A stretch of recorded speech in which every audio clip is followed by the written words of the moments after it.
हिंदुस्तान की टीम को हिंदुस्तानी को कोचिंग करनी चाहिए, पाकिस्तान की टीम को पाकिस्तानी को कोचिंग करनी चाहिए। I agree 100% and I think इस दफा जो खुशी मुझे देख के हुई कि इंडिया का मोस्टली ऑलमोस्ट सारा स्टाफ इंडियन तक होती। प्रॉब्लम हमारी सिर्फ एक जगह आती है कि हम उस तरीके की प्रेजेंटेशन नहीं दे पाते।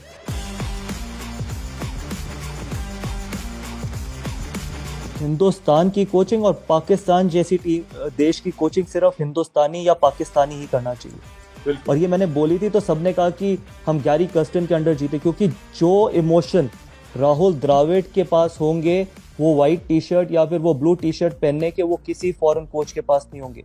जो टी शर्ट किसी पाकिस्तानी के वो ग्रीन टी शर्ट पहनने में होंगे वो किसी ओवरसीज कोच में नहीं होंगे। और हमारी इतनी रिच हिस्ट्री रही है, हमारे को बाहर देखने की ज़रूरत नहीं है। हम वो नेशन नहीं है जो अभी आज से 10 साल पहले ही क्रिकेट शुरू करी है या 15 साल पहले। हमारे पास ऐसे खिलाड़ी रहे हैं जिन्होंने वर्ल्ड कप जिताए हैं, ऐसे ग्रेट्स रहे हैं।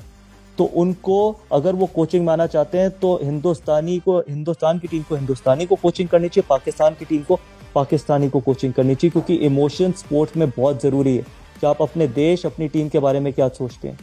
कमर्शियल एंगल ज़रूरी है, फाइनेंशियल एंगल ज़रूरी है, लेकिन उससे ज़्यादा ज़रूरी है स्पोर्ट में एक आपका इमोशनल एंगल कि जब आप वो जर्सी पहने तो आपको पता है कि जब आपने पहनी थी तो आपने खून पसीना बहाया था इस जर्सी को पहनने के लिए। आई होप कि आगे आने वाले समय में राहुल द्रविड़ अगर एक्सटेंशन चाहते तो उनको मिले, नहीं तो किसी इंडियन को ही इंडिया का हेड कोच बनना चाहिए।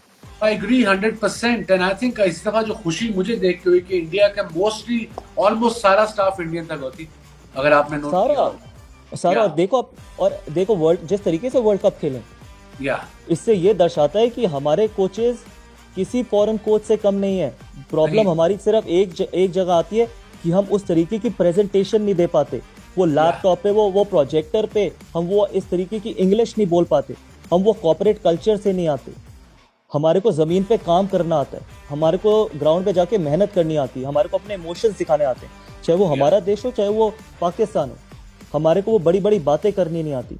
और कि हमारे को वो बहुत ही जो हमारे कोचेज आते हैं फॉरेन जो रखते हैं, पाकिस्तान ने भी जो रखे हुए हैं वो सिर्फ टूर्स पे आते हैं, पूरा साल नहीं होते इधर। एक तो होता है ना कि अगर पाकिस्तान का टूर नहीं है, आप यहाँ एनसी में आके लड़कों की कोचिंग करें, कोचेस की कोचिंग करें कि हाउ टू मैनेजमेंट, साइकोलॉजिकल ठीक है क्या होती है, ये क्या होता है।